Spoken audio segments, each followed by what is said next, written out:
أشهد أن لا إله إلا الله وحده لا شريك له وأشهد أن محمدا عبده ورسوله أما بعد فأعوذ بالله من الشيطان الرجيم بسم الله الرحمن الرحيم الحمد لله رب العالمين الرحمن الرحيم مالك يوم الدين إياك نعبد وإياك نستعين اهدنا الصراط المستقيم صراط الذين أنعمت عليهم غير المغضوب عليهم ولا الضالين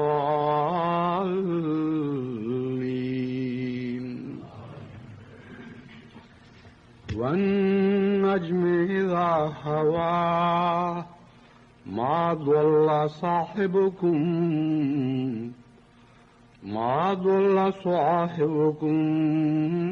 وما غوى وما ينطق عن الهوى إن هو إلا وحي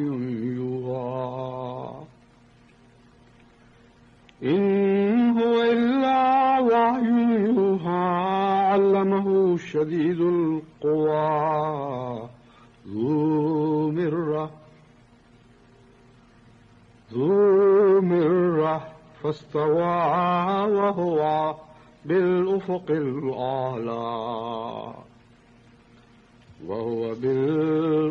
الأعلى ثم دنا فتدلى فكان قاب قوسين أو أدنى.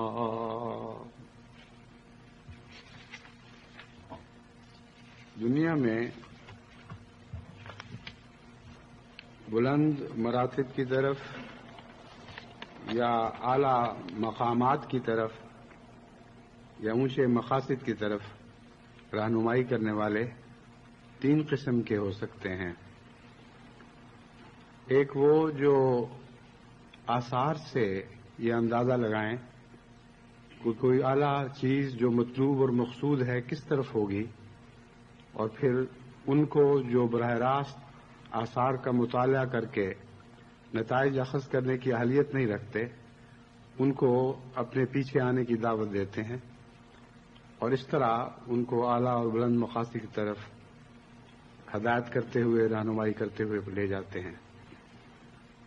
ایک وہ ہیں جو بلند مراتب یا اعلیٰ مقاصد کو پا چکتے ہیں، ان کو حاصل کر لیتے ہیں، اور حاصل کرنے کے بعد ان سب راہوں سے پوری طرح واقف ہونے کے بعد جن راہوں کو ان مقاصد کو حاصل کرنے کے لیے اختیار کرنا پڑتا ہے، پھر دنیا کو اپنی طرف بلاتے ہیں اور ان کو دنیا کو یا اپنے دوسرے ساتھیوں کو ان مقاصد کی طرف رہنمائی کرتے ہوئے بالآخر وہاں پہنچا دیتے ہیں. اور ایک تیسری قسم یہ ہے کہ نہ وہ آثار پڑھ سکتے ہیں، نہ وہ مقصد کو پانے والے ہوتے ہیں، بلکہ محض سرداری کے شوق میں دنیا کو دھوکہ دیتے ہوئے دنیا کو ایسی چیزوں کی طرف بلاتے ہیں جن کی ان کو کچھ بھی خبر نہیں ہوتی. اور یہ بھی دو قسم کے ہیں.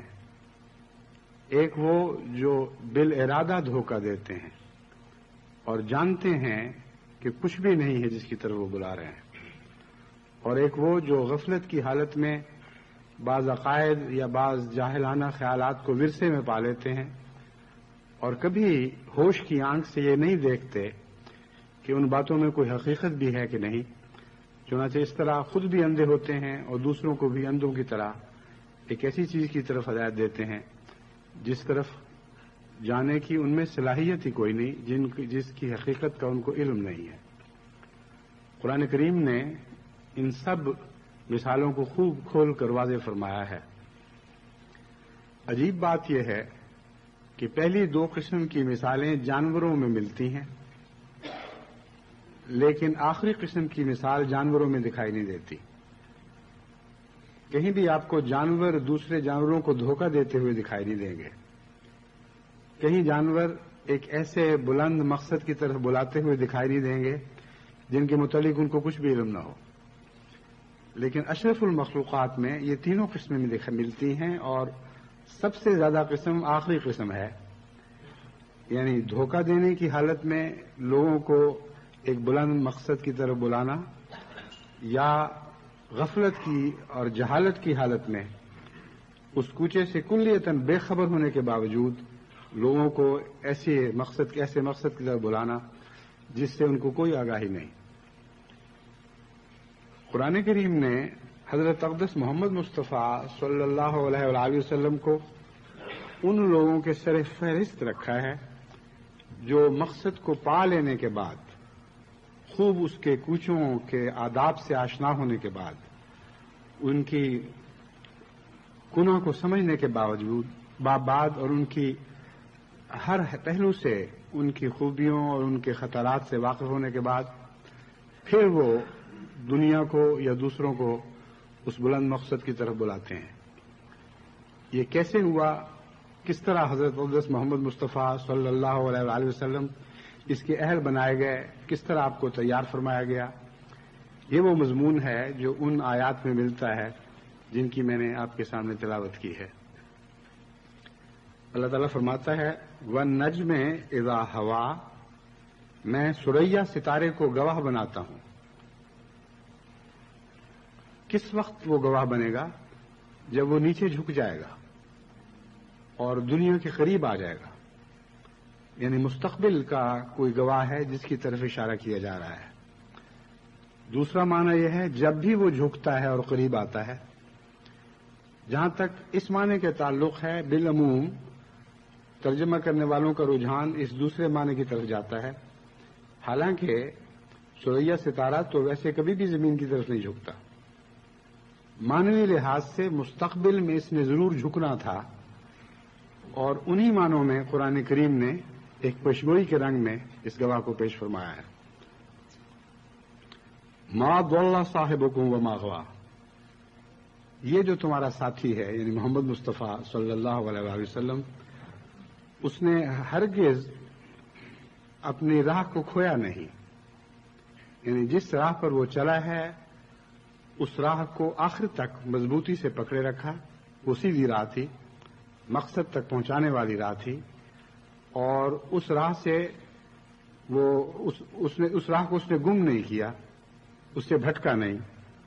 وما غوا، اور غوا کا مطلب ہے گمراہ نہیں ہوا، یعنی راہ چھوڑ کر بھول کر کسی پہلو سے بھی اس راہ سے وہ الگ نہیں ہوا۔ وما ينطق عن الهوى، یہ وہ شخص ہے جو تمنا کے مطابق کلام نہیں کرتا بلکہ حقیقت پر مبنی کلام کرتا ہے، خواہشوں پر مبنی کلام نہیں کرتا۔ ان ہوا الا وحی یوحی، وہی کہتا ہے جو اس پر الہام کیا گیا ہے، جس کی اس پر وحی فرمائی گئی ہے۔ پھر فرمایا علمہ شدید القوا، اسے اس مضمون کو جو یہ تمہارے سامنے بیان فرماتا ہے بہت ہی طاقتور صلاحیتوں والے نے بیان فرمایا ہے، یعنی خدا تعالیٰ نے بیان فرمایا ہے۔ ذو مرۃ، وہ بار بار اپنے جلووں کو دہراتا ہے، بار بار ان صفات کی جلوہ گری فرماتا ہے جن صفات کا اس مضمون سے تعلق ہے، یعنی حضرت اقدس محمد مصطفیٰ صلی اللہ علیہ وسلم کی بعثت اور بعد میں ہونے والے واقعات۔ وَهُوَ بِالْأُفُقِ الْأَعْلَى، وہ خدا جس نے اس بندے یعنی محمد سے کلام کیا ہے، اس نے اس وقت کلام کیا جب وہ افق اعلیٰ پر تھا، اس مضمون کو خوب اچھی طرح سمجھ لینا چاہیے کہ ہر نبی کا ایک افق ہے. اس افق سے بلند وہ نبی خدا کی طرف حرکت نہیں کر سکتا. اس کی ایک استعداد ہے، اس تعداد سے بڑھ کر آگے قدم نہیں رکھ سکتا. اور ہر دوسرے نبی کا افق حضرت محمد مصطفیٰ صلی اللہ علیہ وآلہ وسلم کے افق سے نیچے تھا. تو فرمایا اس خدا نے کلام کیا ہے اس سے جو بلند ترین افق پر تھا، اور اس سے ملنے کے لیے اسے اس بلندی تک اٹھنا لازم تھا. جب تک یہ اس بلندی تک رفعت نہ پاتا اس خدا کو پا نہیں سکتا تھا جو خدا افق اعلیٰ پر جلوہ گر تھا. پھر فرمایا ثم دنا فتدلی، پھر یہ قریب ہوا اور پھر نیچے جھکا. فکان قاب قوسین او ادنا، اس طرح وہ دو کمانوں کا درمیانی وتر بن گیا. اس مضمون سے متعلق مزید کچھ بیان کرنے سے پہلے میں آپ کو بتاتا ہوں کہ جیسا کہ میں نے کہا جانوروں میں بھی خدا تعالیٰ نے بہت سی اچھی مثالیں انسانوں کے لیے رکھی ہیں، اور جانوروں میں بھی پہلی دو بیان کردہ صلاحیتیں موجود ہیں.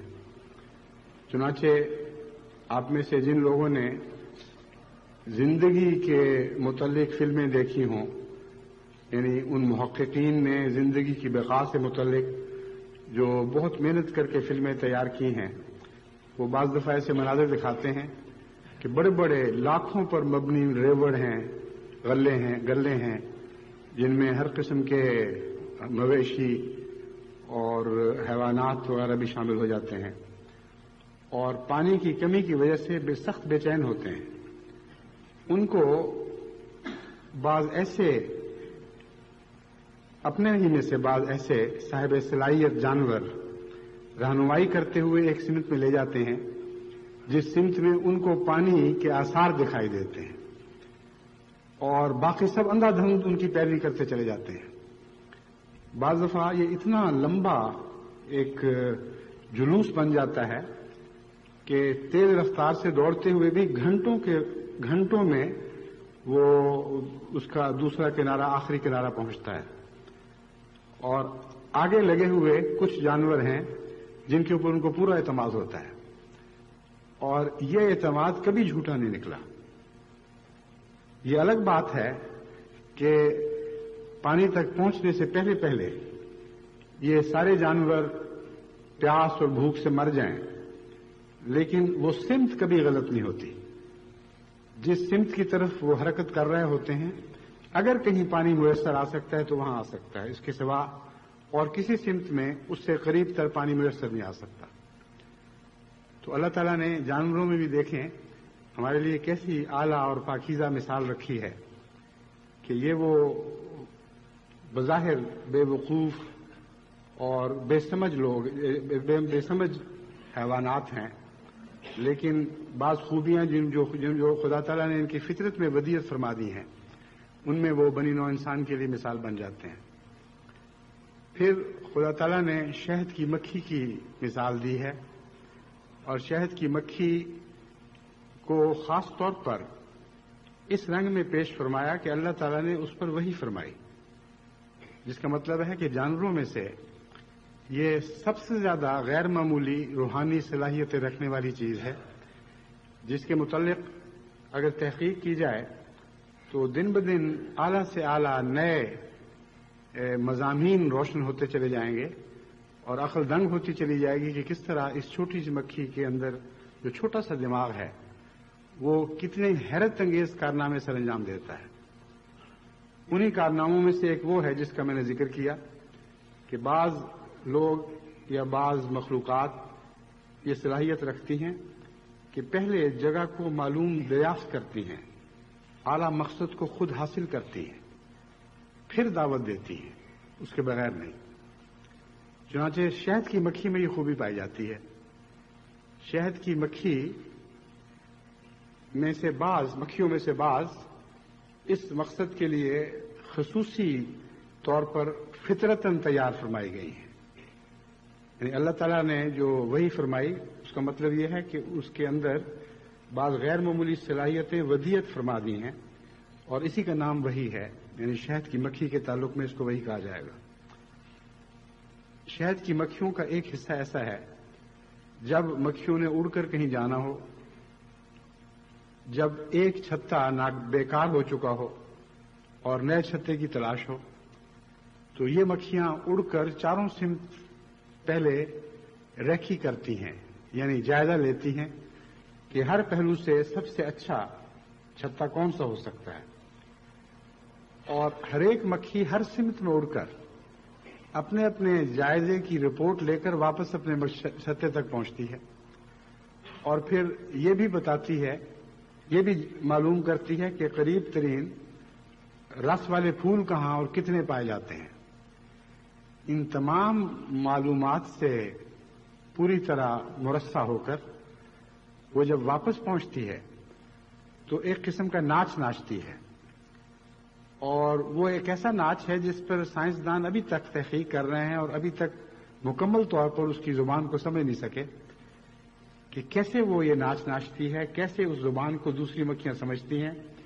لیکن اس حد تک اس مضمون پر ان کی رسائی ہو چکی ہے کہ قطعی طور پر شواہد کے طور پر اس بات کو پیش کر سکتے ہیں کہ اس ناچ میں ایک اشاروں کی زبان ہے جو معین طور پر شہد کی مکھیوں کی ملکہ کو اور اس کی ساتھیوں کو یہ اطلاع دیتی ہے کہ ہم نے ایک جگہ دریافت کی ہے، وہ جگہ یہاں سے اتنے دور فاصلے پر ہے، اس کا زاویہ یہ ہے اور اس جگہ کی نوعیت یہ ہے.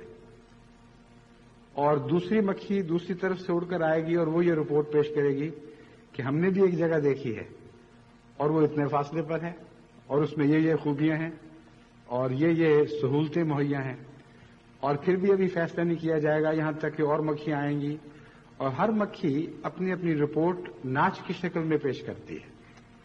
اس ناچ کی تصویریں، اس کے زاویے مختلف شکلوں میں محفوظ کیے گئے ہیں، اور وہ مضامین جن میں یہ ناچ کی تصویریں ملتی ہیں ان کو پڑھتے ہوئے انسان ورطۂ حیرت میں ڈوب جاتا ہے، اور کلام الہی کی تائید میں، اس کی صداقت میں دل بے اختیار اچھل اچھل کے گواہی دیتا ہے. کسی جانور کے متعلق قرآن کریم نے یہ نہیں فرمایا کہ ہم نے اس پر وحی فرمائی سوائے شہد کی مکھی کے. اور شہد کی مکھی کی صلاحیتیں واقعتاً وحی سے سجائی گئی ہیں، وحی سے مزین ہوئی ہیں، وحی سے ترتیب پا گئی ہیں. ورنہ ایک مکھی ویسی مکھی تو ہے جیسی گندگی پہ گرنے والی مکھی ہے، کوئی نمایاں فرق نہیں ہے. ایک ہے جو بیماریاں پھیلاتی، گندگی پہ منہ مارتی، اور ایک ہے جو شفا دنیا میں پھیلاتی اور نہایت پاکیزہ خوراک کے سوا کسی اور خوراک کو پسند نہیں کرتی. اور اس کے اندر جو صلاحیتیں ہیں جیسا کہ میں نے بیان کیا وہ ایسی عظیم الشان ہیں کہ انسانوں میں سے بھی بلند پایا قلبی اور ذہنی صلاحیتوں کے مالک بھی اس ناچ کی زبان کو نہ پوری طرح سمجھ سکتے ہیں، نہ اس زبان کو پوری طرح دوسروں کو سمجھا سکتے ہیں. آج اگر ان کو کہا جائے کہ باہر سے جائزہ لے کر واپس آؤ اور ہر ایک یہ رپورٹ پیش کرے کہ کون سی چیز کتنے فاصلے پر ہے اور اس کو ایک ناچ کے ذریعے تفصیل کے ساتھ بیان کرو، تو بہت مشکل مضمون ہے. انسان حیوان ناطق ہے، اپنی نطق کو استعمال کر کے بعض اشاروں کی زبانیں بنا سکتا ہے، اس میں کوئی شک نہیں. لیکن اگر ایسی زبان نہ بنائی گئی ہو اور انسانوں پر چھوڑ دیا جائے کہ از خود وہ ایک ناچ ایجاد کریں، از خود وہ اس کی زبان بنائیں اور پھر بغیر دوسرے کو بتائے اسے توقع رکھیں کہ ان کی ہر بات کو صحیح سمجھے گا، یہ بات ناممکن ہے. لیکن شہد کی مکھی میں یہ بات پوری ہے. چنانچہ وہ پہلے مقصد کو پاتی ہے، اس کو حاصل کرتی ہے، اس کے تمام مثبت اور منفی پہلوؤں سے واقف ہوتی ہے اور اس راہ کے خطرات سے آگاہ کرتی ہے، آگاہ ہوتی ہے، اور پھر لوٹتی ہے اپنے چھتے کی طرف اور پھر ان اطلاعات کو بتا کر کہتی ہے آؤ میرے پیچھے آؤ. شہد کی مکھیاں ان سارے اطلاع دینے والوں کی معلومات کا موازنہ کرتی ہیں.